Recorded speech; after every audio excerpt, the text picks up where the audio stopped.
Bonjour à toutes les deux. Bonjour. On est ravis, Julie, de t'accueillir aujourd'hui pour ce nouvel épisode, Moi aussi. trop bien, de Pas de Chichi, du coup, podcast dédié au sujet de la communication, du marketing, brand, en invitant toujours des invités de marques qui ont des choses très intéressantes à nous apprendre.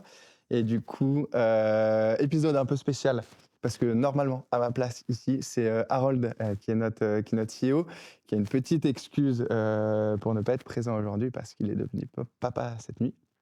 On l'a sûrement dit sur un autre épisode de la semaine d'avant ou de la semaine encore d'avant, mais c'était la même journée de tournage.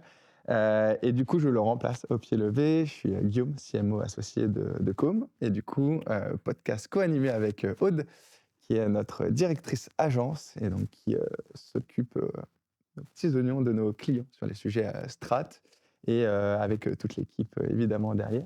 Est-ce que pour commencer, tu peux te présenter en quelques mots, toi, ton parcours, dis-nous Tout tout. à fait. Donc, je suis ravie d'être là avec vous. Donc moi, je m'appelle Julie Touillaro. Je suis directrice pour l'Europe de l'Ouest chez Uber et Uber Eats. Donc, je m'occupe des deux marques. Voilà. Génial. On connaît Uber Eats, mais est-ce que tu peux J'imagine. nous donner quand même deux, trois infos, mots, chiffres clés sur ces deux marques? Ouais. En gros, oui, je pense que vous connaissez Oui. quand même plutôt bien ces deux marques. Uber Eats, notamment, c'est l'application leader de livraison de repas et de courses à Ouais. domicile.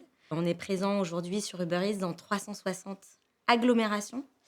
Donc, ça veut dire qu'on couvre à peu près 70% de la population française. On a 20 millions de téléchargements, 4 millions d'utilisateurs actifs. Donc, c'est un très beau business.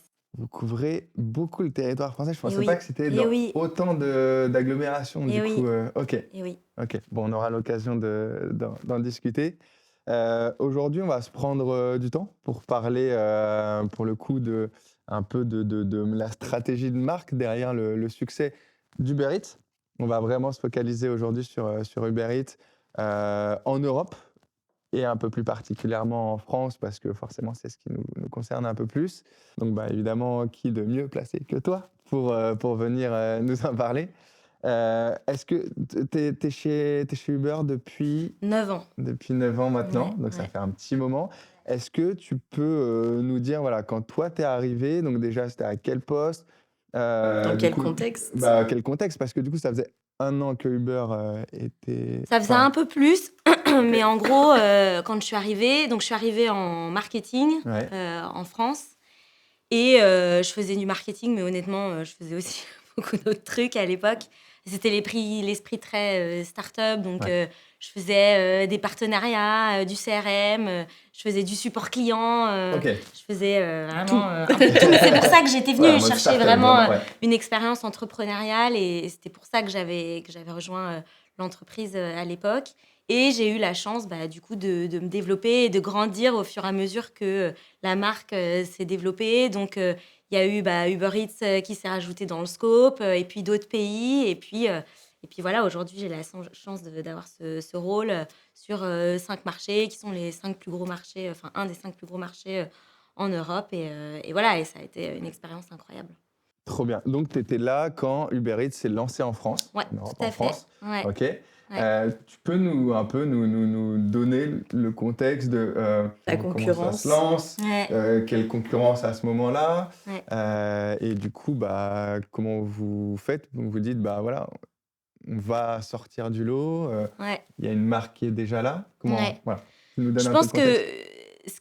ce qui est important en fait de voir et qui est intéressant, et moi c'est une recette dans laquelle je crois pas mal, c'est que en fait on s'est mis sur un marché qui était très porteur. C'est-à-dire que le marché de la livraison de repas à domicile à ce moment-là, c'était très peu développé. D'ailleurs, il y a encore une énorme marge de manœuvre. Et du coup, tu arrives quand même sur un marché où le job que tu dois faire, c'est de faire grossir le gâteau, Ouais. c'est de faire grossir la catégorie. Et donc, en fait, en termes de focus et de ce qu'il y a à développer, c'est quand même un job qui est complètement différent que quand tu te mets sur des segments qui sont un peu plus matures, où il faut aller grappiller une part de marché et se développer et aller chercher pour gratter une demi-part de gâteau. Non, là, tu as un greenfield absolument énorme devant toi. Et donc, en fait, le job, vraiment, ça va être de dire, mais comment je vais faire grossir cette catégorie-là? Et ça, c'est, je pense, un truc important à noter. Et il y a plein d'entreprises aujourd'hui qui le font, mais qui a pu aussi faire qu'on s'est développé très, très vite. Ok. La deuxième chose, c'est l'excellence opérationnelle et le focus sur l'expérience opérationnelle d'Uber Eats. Et honnêtement, sur ça, j'ai peu de crédit. On a quand même des équipes, notamment opérationnelles, Ops, qui ont fait un boulot absolument incroyable pour développer le plus vite possible la meilleure sélection, le plus de restaurants possible. Le fait d'avoir la meilleure expérience possible en tant que client, de se dire comment je peux avoir un repas en moins de 30 minutes. Ça, opérationnellement, c'est des énormes challenges. Et il y a eu un focus opérationnel qui a été hyper fort et qui l'est toujours d'ailleurs. Et je pense que c'est une des raisons qui a fait que la marque a été euh, aussi successful sur le marché. Et puis, c'est vrai que pour le coup, d'un point de vue marketing, ce focus-là, il s'est aussi retrouvé. On a investi assez tôt dans la marque Ouais. et assez régulièrement. Et je pense que c'est un peu tous ces ingrédients-là qui ont fait que on est arrivé là où on a été. Et c'est vrai qu'au début, on est arrivé sur un marché où on était challenger. Il y On a, était les derniers. il y a qui au début? En gros, Il y vous avait lancez. Deliveroo, Ouais. il y avait Deliveroo Just était Eat. déjà là. Ouais, Ok. il y avait Just Eat Just qui est Eat, un acteur qui était à ancien. Resto d'ailleurs à Ouais. l'époque, qui est un acteur qui sont des acteurs historiques en fait en France. Et donc, c'est vrai que c'est d'autant plus remarquable en termes de croissance qu'on arrivait, on était les derniers quoi. Donc, Bah, et puis, on connaît Uber pour les VTC. ouais. Comment vous vous appuyez sur une marque qui était du coup quand même déjà bien implantée, enfin, qui est connue à ce moment-là, même si c'est pas autant qu'aujourd'hui, pour un marché quand même différent. Enfin, on est sur entre le VTC et la livraison de repas. Comment vous appuyez sur la marque Uber qui commence à être bien connue Ouais. pour développer ce... Bah, c'est tout l'avantage. C'est-à-dire que les utilisateurs du service de mobilité, on les a en CRM, on peut les contacter. C'est un moyen, on a des moyens assez directs de les contacter. Donc, évidemment, au début, c'est un pied à l'étrier énorme pour une marque comme Uber Eats, c'est pour se développer. Et donc, évidemment, on s'est appuyé sur cette base-là, en fait, au départ. C'est à peu près, c'est la même cible, C'est la même globalement. cible. Au départ, c'était les mêmes villes. Hein. Donc quand on a Ouais. commencé, Ouais, Paris. voilà, il y avait Paris. Et ensuite, très vite, Lyon, Marseille, Bordeaux, Nice, qui étaient des villes déjà existantes où le service de mobilité était déjà quand même assez développé. Ok. Donc, c'est sûr que ça a été un pied à l'étrier qui a aidé énormément au départ. Vous avez utilisé du coup l'application aussi, j'imagine, pour commencer. Ce que je de souvenir, mais je suis pas sûre, mais il me semble que de mémoire, sur la même appli du coup de mobilité, on pouvait aussi switcher sur la partie. Alors ça, c'est venu après. Ok. Mais au départ, enfin, et c'est ça le challenge, c'est que c'est quand même encore aujourd'hui, hein, on développe de plus en plus au niveau du produit, mais ça reste quand même deux applications qui sont séparées. Mais comme tu disais, c'est des cibles qui sont très similaires, des audiences qui sont très similaires. On a des canaux qui sont très directs pour toucher ces gens-là. C'est quoi Donc, le CRM, Ouais, les réseaux donc sociaux. directement réseaux sociaux. Et puis, comme tu le dis, l'appli. Ouais, ok. Du coup, on a parlé un peu des concurrents qui étaient déjà là, donc qui commençaient à faire grossir le gâteau. C'est quoi, vous, votre stratégie de différenciation, justement, par rapport à certains qui sont historiques, d'autres qui étaient là avant vous, mais qui n'étaient pas là non plus depuis des lustres, type Deliveroo.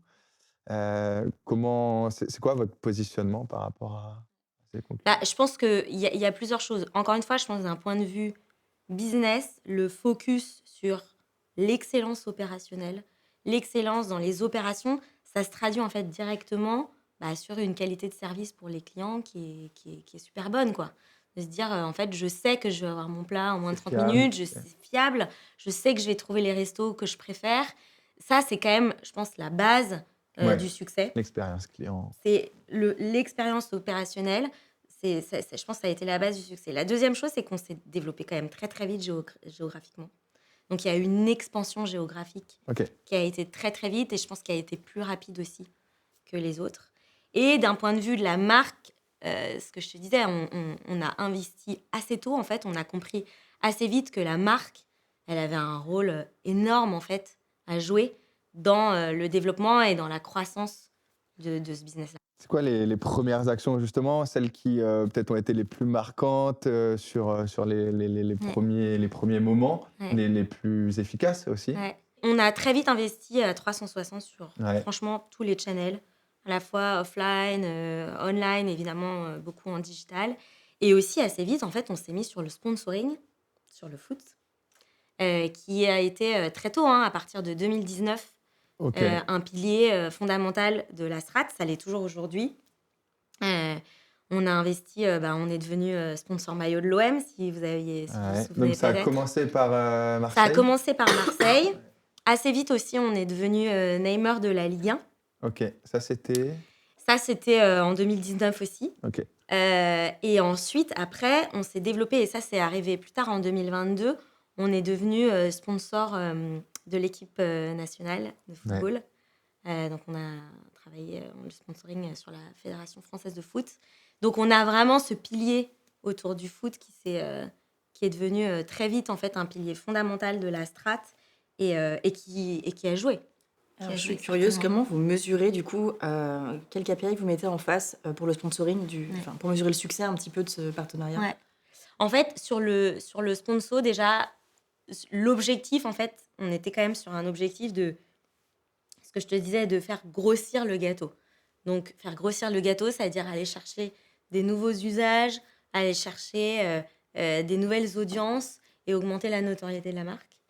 Et en fait, on s'est rendu compte qu'avec le foot, déjà, c'est un hobby quand même de passion. C'est le hobby préféré c'est la passion numéro un des Français. Ouais. C'est une fierté nationale. Donc ça a joué énormément. Et surtout, en fait, en termes d'usage, on s'est rendu compte que les fans de foot, ils avaient une propension à utiliser le service qui était 2 fois supérieure à quelqu'un qui ne Ok. le faisait pas. Donc ça, déjà, ça a drivé pas mal le choix d'aller se positionner sur ce secteur-là. Et ensuite, après, on va regarder... on travaille avec Nielsen, on va regarder la considération pour la marque, la préférence pour la marque et la notoriété aussi de la marque auprès des fans de foot. Et en fait, au bout de quelques temps, on s'est rendu compte que en fait, ça marchait super bien. Aujourd'hui, on a fait plus 24% de considération Ah sur oui, cette ok. cible-là. Donc, c'est énorme. Et l'autre chiffre, c'est quand tu demandes aux gens, cite-moi un sponsor dans le milieu du foot, on est la 3e marque Ah oui, en auto-citée après Nike et Adidas, Ah oui, qui c'est sont quand vraiment même, très fort. si tu veux, des équipementiers, donc bon. ouais, des acteurs qui sont là depuis des dizaines et des dizaines d'années. Nous, encore une fois, on est des babies, en fait, sur ce secteur. Et en quelques années, depuis 2019, on a réussi à devenir la 3e marque la plus citée. Donc, c'est vraiment un succès. Ça a vraiment été un succès pour la marque. Donc ouais, c'est vraiment objectif de notoriété d'être vraiment la première marque, en tout cas en tête, quand on a, ce besoin de Ouais, et faire puis un après petit, petit réseau. surtout que ça se convertisse sur le business Ouais. derrière. Et on le voit, en fait, et c'est pour ça, encore une fois, d'un point de vue stratégique, on y allait.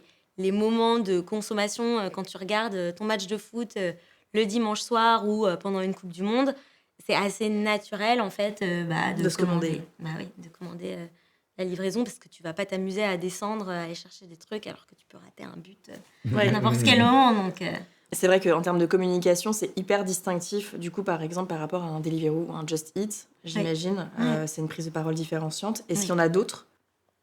En fait, je pense que l'autre aspect distinctif pour moi, euh, il est vraiment sur la marque et l'ADN de la marque. On a une ADN de marque qui est hyper forte, qui est en anglais, c'est bold, direct and with heart. Donc en français, c'est une marque qui est assez audacieuse, qui est assez directe. On va pas passer par 4 chemins pour te donner les messages. Et en même temps, avec lequel on va y mettre du cœur. Et moi, c'est cette partie-là aussi à laquelle je tiens personnellement. Et ça va passer aussi par l'humour. Je pense que c'est une marque, tu peux le voir dans nos campagnes, je pense, qui se prend pas beaucoup au sérieux. Et l'humour est un super moyen, je trouve, de faire ça.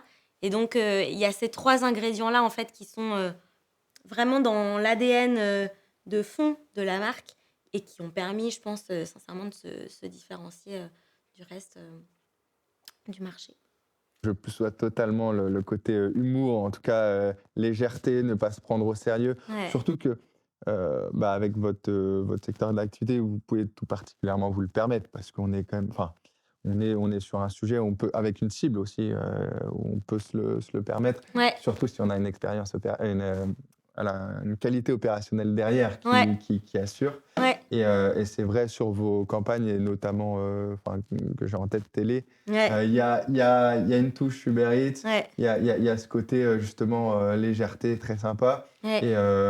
Et en tout cas, moi personnellement, je prends un plaisir à les regarder. Ah bah, Parce que pas ravi de toujours. Bah l'entendre. après, bon, c'est des formations professionnelles, j'aime bien Ouais. regarder des pubs. Mais c'est vrai qu'il y en a qui Ouais, marquent plus. Et en effet, le ouais, côté bold aussi, ouais, il est là. ouais. Enfin, pour le coup, c'est pas juste des 3 mots-clés qui sont mis. Et puis, en tout cas, les campagnes télé retranscrivent bien, pour le coup, Ouais, et puis c'est votre pas, activité. enfin, sur la partie bold, c'est pas forcément évident en fait de faire. Il y a certains choix qu'on va faire, tu vois, comme sur la dernière campagne qui était Ça arrive, où on parlait quand même de la culpabilité que les gens peuvent avoir à commander parce que bah voilà, recevoir un plat chez soi en moins de 30 minutes, ça peut s'apparenter à une certaine paresse. Et Mhm. donc, il y a des gens qui étaient, on l'entendait hein, quand on parlait avec les gens, des consos qui nous disaient oh, mais moi, je me sens parfois un peu coupable. Et donc, on a joué avec ce truc-là dans la dernière campagne.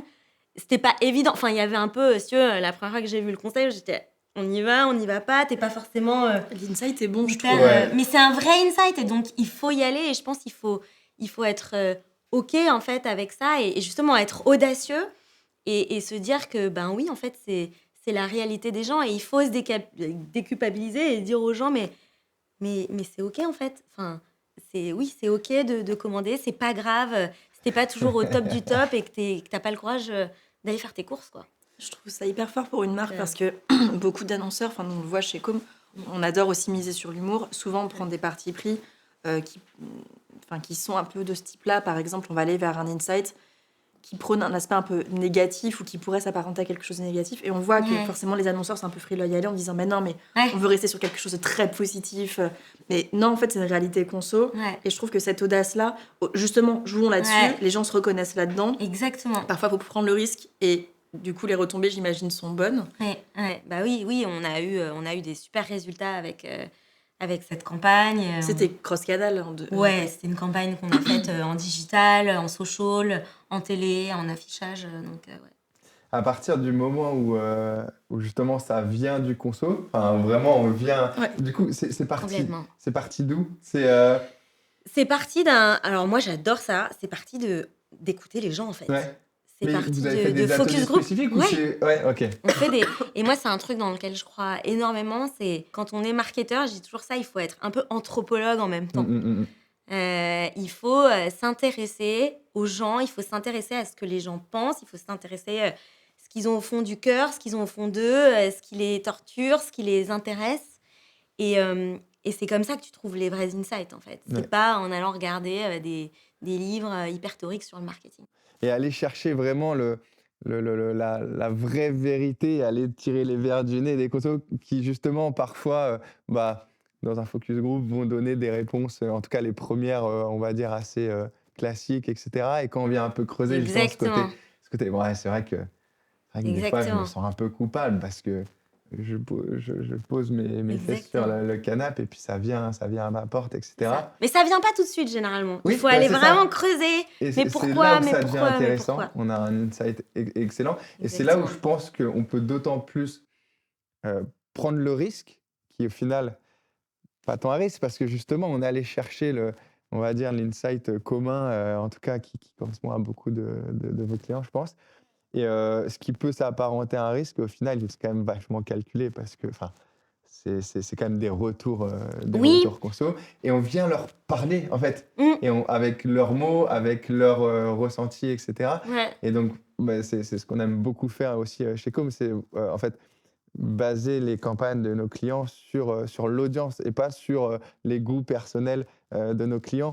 Et parfois, c'est aussi comme ça, on accepte de prendre un peu plus de risques et généralement, ça paye à la fin avec des résultats qui sont meilleurs parce que Ça parce rend la qu'on marque plus sent. authentique aussi, plus Ouais, c'est vivante. authentique. Il y a des marques qui sont très lisses et qui veulent montrer quelque chose de très tout sourire, famille parfaite, etc.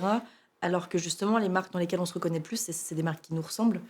Donc c'est des marques, oui, qui n'ont pas peur de dire les choses, de prendre des insights de notre vie du quotidien, où parfois, on passe des journées affreuses et voilà, et Ouais. c'est pas grave. Ouais. Et justement, on préfère se faire accompagner par une marque plus concrète, plus réelle. Ouais. Je trouve que c'est là que vous avez été très bon avec cette campagne. Est-ce que vous avez d'autres, on va dire, d'autres activations, d'autres campagnes qui ont un peu marqué d'autres temps forts de, on va dire, l'ascension d'Uber Eats et peut-être autre Ouais. part qu'en France, qu'on Ouais. connaîtrait moins, je ne sais pas.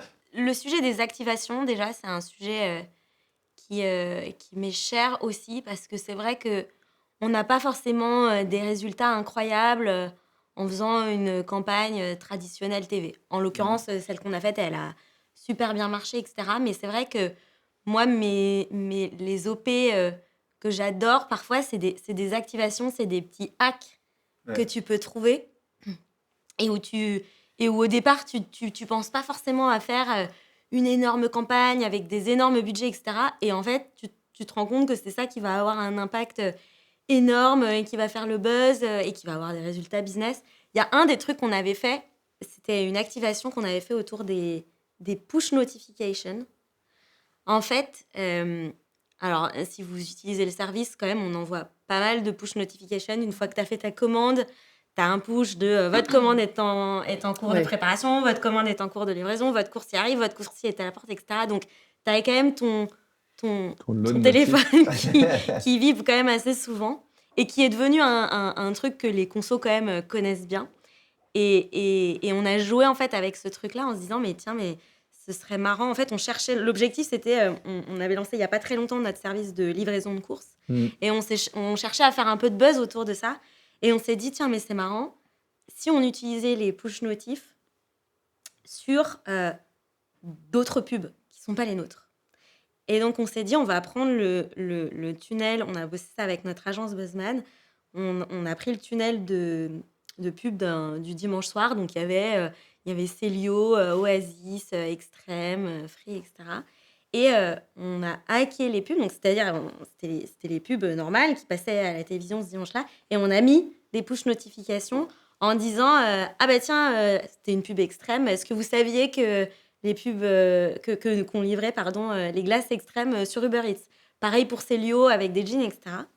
Et ce truc-là, qui était, tu vois, c'est un petit hack et on a juste... Alors, mais il a ça- fallu contacter quand même, évidemment, les marques. J'allais poser la J'allais question. demander, ouais. Évidemment. C'est vrai que, mais quand même, vaut mieux Évidemment, demander, il là. a fallu demander Normal. l'autorisation. Mais si tu veux, en termes de... Enfin, vous connaissez bien ça, en termes de prod, c'est pas grand-chose de rajouter à ce petit truc-là. Et en fait, ça a fait un buzz absolument monstrueux. En 4 minutes après avoir lancé le dimanche soir, on était en trending topic. On a fait x2, je crois, en download d'une semaine à l'autre. Ok. Ah oui. On a fait plus 27% de sessions dans l'app. Enfin, vraiment, le truc est devenu ultra viral. Et tu vois, c'est un petit truc... Enfin, c'était pas une campagne qu'on avait planifiée vachement à l'avance. C'est ça. Mais par Et, contre, en termes de ressenti, je m'en souviens très bien. C'est vrai. Bah, en plus, il y a le petit ting. Ouais. Et donc, Avec parce la que- vibre, le petit ouais, truc qui c'est vibre. incroyable. Ouais, Et en ouais. plus, bah, en fait, ça te sort de ta routine. Déjà, je ne sais Ouais. même pas pourquoi je regardais les pubs. Si, Ouais. des formations professionnelles. Mais en fait, ça te sort de ta routine des pubs, tu vois, que en fait, tu écoutes presque plus. Et en fait, Ouais. bah, tu dis, attends, c'est Ah, quoi mais ce c'est délire? quoi ça? Normalement, c'est sur mon téléphone. Ouais, c'est Là, c'est à la télé. Il y a un bug. Qu'est-ce Ouais. qui se passe? Et du coup, ça attire ton attention. Et Exactement. en plus, ça te rappelle quelque chose a priori que tu connais si tu es dans Ouais. la cible. Ouais. Mais si tu veux, ce truc-là, on a dû le C'était planifier hyper en, smart. je sais pas, en un mois, tu vois. On l'a pas du tout prévu Ouais. à l'avance. C'était une activation à la base et puis en fait, c'est devenu complètement viral, quoi. Mais c'est là que c'est intéressant parce qu'on travaille deux choses. Il y a un fil rouge et continu qui sert à alimenter au quotidien, etc. Ta communauté, à la faire grossir, entretenir quelque chose, travailler l'affect. Et puis, tu as des petits pushs d'activation qui peuvent aller chercher d'autres choses. Celle-ci, elle est hyper smart parce que, pareil, on est vraiment dans quelque chose qui touche le conso de près dans son quotidien. Bon, bah, toi, t'es parfait exemple. J'avoue. Mais ouais, du coup, on travaille vraiment deux volets. Ouais. Je trouve ça assez cool et c'est assez intelligent comme manière de faire. Ouais. Et après, sur les activations, il y a le truc, je pense, qui a fait que ça a super bien marché aussi en France, c'est c'est sur le foot. C'est que, en vrai, un logo sur un maillot ou juste un titre de Neymar sur la Ligue 1, si tu l'actives pas, t'en tires pas Oui. grand-chose. Ah, il faut travailler Donc, autour, il faut en profiter. Oui, ouais. c'est Et en donc, effet. on a fait énormément d'activations sur le foot amateur, sur la livraison du ballon de foot à chaque match de Ligue 1. Donc, on a fait des campagnes aussi pendant la Coupe du Monde. Donc, c'était tout ça, c'est toutes ces activations qui ont fait que la strate du foot en France, elle a marché. Et c'est pour ça que ce sujet de l'activation, franchement, il est ultra clé en fait. Ouais. Être juste sponsor, enfin, fine, c'est quand Ça même fait de la ça fait visibilité. de la visibilité, c'est Mais sûr. derrière, il faut travailler, il faut vraiment aller l'utiliser au maximum pour Mais oui. justement le rendre Pour très engager, concret, et engager en effet Ouais. Et c'est le ça, je public. pense, qui a fait le succès aussi et la notoriété d'Uber Eats en tant qu'acteur clé aujourd'hui dans le foot, quoi. Donc, vous avez commencé par la Ligue 1. En fait, vous vous êtes dit, ça fonctionne tellement bien, on peut aller faire encore une étape supplémentaire avec l'équipe nationale. Ouais, C'était exactement. ça la En logique? fait, il y a eu ça. Et il y a eu aussi le fait que sur la Ligue 1, on est quand même sur une cible qui sont des corps fans de foot. Ouais, C'est-à-dire, experte. enfin, je ne sais pas si tu regardes le foot ou la Ligue, si tu suis la Ligue 1, moi non. Et du coup, je suis pas forcément exposée. C'est vraiment une cible de corps fans. Ouais, alors que l'équipe de France, c'est plus grand public. Exactement. La Là, Coupe oui. du Monde, ça Et engage tout donc, le ça monde, a même ceux qui accompagné regardent en pas le fait foot. un besoin vraiment stratégique où Ouais. au départ, on s'est dit on va vraiment cibler les corps fans de foot. Mais au fur et à mesure, si tu veux, que la marque se développait en France, on avait besoin d'aller toucher des audiences de plus en plus larges. Et donc, quoi de mieux que l'équipe de France pour aller toucher un maximum de la population. C'est vrai que pour le coup, là, les compétitions internationales, ça va toucher tout le monde, même les corps fans. Et justement, l'amplification et l'engagement que vous mettez autour de ça, comment vous travaillez votre social media avec ça? Est-ce qu'il y a de l'influence qui s'ajoute à ça pour donner une vraie caisse de résonance? Comment vous développez ça? Ouais. Typiquement, si je prends l'exemple du partenariat, par exemple, avec la FFF, il y a toute une batterie, en fait, tout un arsenal de canaux. Donc, il y a des campagnes, déjà, qu'on va faire. Donc, par exemple, pendant la Coupe du Monde, on a fait une grosse campagne télé avec les joueurs, du coup, de l'équipe de France qui étaient mis en scène. Ensuite, il va y avoir tout un système d'activation aussi, notamment avec le football amateur. Donc, par exemple, on a fait une opération que moi j'adore, qui est en fait, on est sponsor de l'équipe nationale de foot. Mais en fait, quand tu es partenaire de la FFF, tu es partenaire de toutes les équipes Oui. de foot, y compris les équipes amateurs. Et ça, c'est un truc qui est hyper important à mettre en avant. Et donc, on a mis en place cette OP où on est allé proposer à des clubs de leur créer leur propre maillot Trop bien. et de les aider à créer leur propre maillot et les maillots amateurs. Donc, on a tout un programme aussi de football amateur.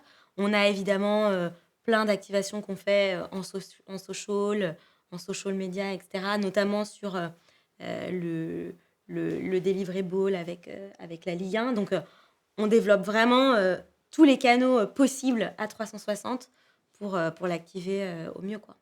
On arrive sur la fin tranquillement de notre échange. Moi, il y a une question que je voulais te poser un peu plus prospective. C'est quoi un peu la tendance, là, les évolutions sur votre marché que, euh, que tu vois venir, et notamment en termes d'image?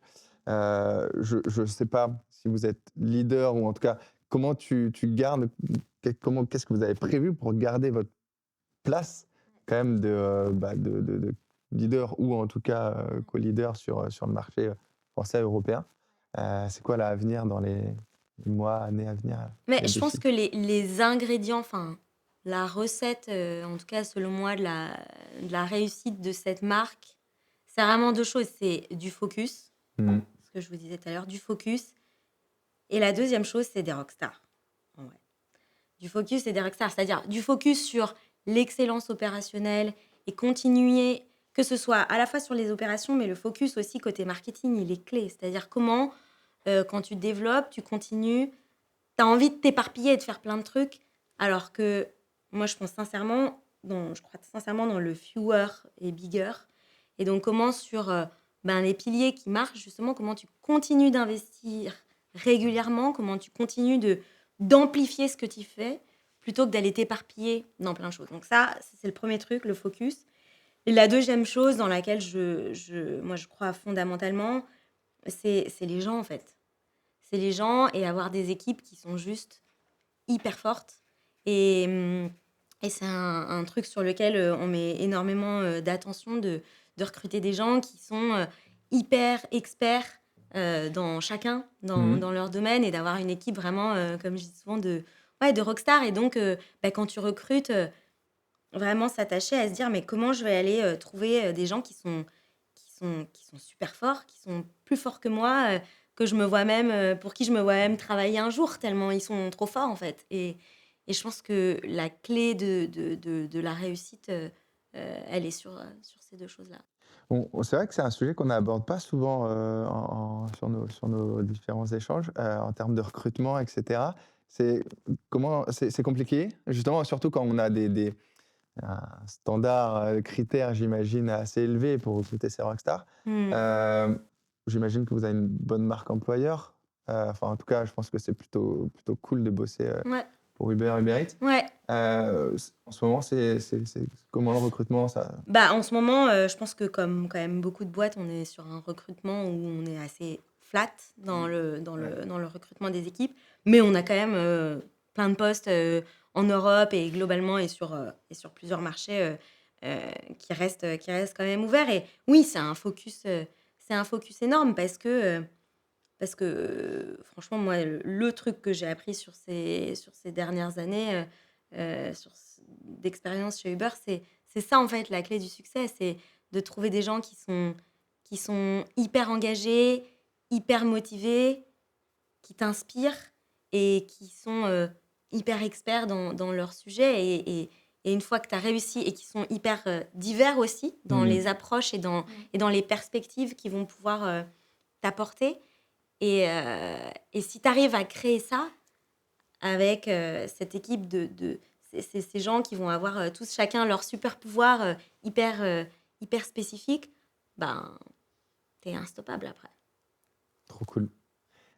Petite dernière question qu'on aime bien poser à la fin de nos échanges. Tu parlais justement de personnes qui t'inspirent, donc d'avoir des gens dans ton équipe.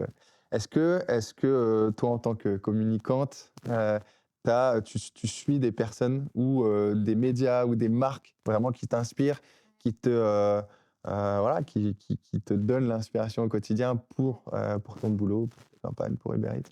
Alors, je suis pas très fan justement de sources de très marketing, Particulière, très ouais. théoriques, etc. Je pense fondamentalement que l'inspiration ou la créativité, en tout cas, elle doit venir de la curiosité. Et je pense que pour faire ce métier, justement, il faut être hyper curieux. Donc, j'essaye de m'intéresser à plein de choses différentes. Et je pense que l'inspiration, justement, elle vient de plein de choses différentes. Moi, je suis un peu artiste au fond. Ok, donc sortir du J'adore, milieu de la ouais, pub, de la com. j'adore, Ok, j'adore la musique. Je fais moi-même de la musique. J'adore aller au théâtre. J'adore regarder, j'adore l'humour. J'adore regarder One Man Show. Donc, je pense qu'il faut essayer de se nourrir en fait d'un maximum de choses. Ça, c'est la première chose. Et après, dans le métier de marketeur en tant que tel, c'est ce que je te disais tout à l'heure, mais un marketeur, tu dois être un peu anthropologue au fond. Et donc, il faut aller voir les gens, il faut s'intéresser fondamentalement aux gens, il faut parler aux gens, il faut essayer de comprendre ce qu'il y a dans l'air du temps, il faut faire, que ce soit sous forme de focus group ou de discussion, sous quelle plus forme, officieuse. voilà, qu'elle soit. Mais c'est fondamental, je pense, de s'intéresser aux gens et ce qu'ils ont vraiment au fond d'eux, en fait, en tant que marketeur. Bon, on va terminer l'épisode sur ces belles paroles. Merci encore pour ton Merci. temps. Merci Aude. Merci. Et puis, bah, on se retrouve très rapidement pour un nouvel épisode.